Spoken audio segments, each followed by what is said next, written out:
ঢাকায় অনেকে কম দামে জমি খুঁজেন, কিন্তু ঢাকা মহানগর যে এরিয়া সেখানে আসলে এখন আর কম দামে জমি কেনার সুযোগ নেই।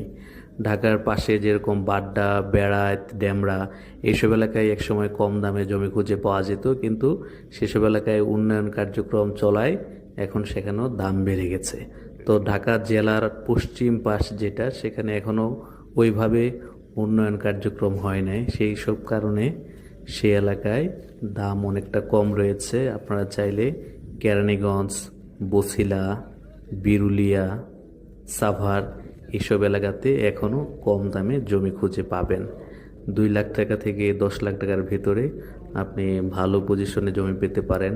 কোথাও হয়তো রাস্তা পাবেন না, রাস্তার জন্য অপেক্ষা করতে হবে, এমন জমিও হয়তো পেতে পারেন। তবে অবশ্যই জমি কেনার আগে সঠিক কাগজপত্র দেখে কিনে নিতে হবে।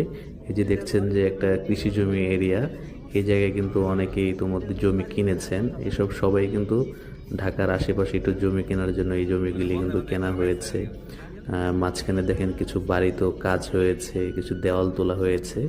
আসলে এগুলি হলো যে ভবিষ্যতের পরিকল্পনা করে হয়তো কোনো একটা সময় এই এলাকাগুলো জমজমাট হয়ে যাবে, তখন সেই কারণে অনেকে এই জমিগুলি কিনে রাখছেন। অনেকে জমি কিনে তাদের শখের ফল বাগান পর্যন্ত গড়ে তুলছেন।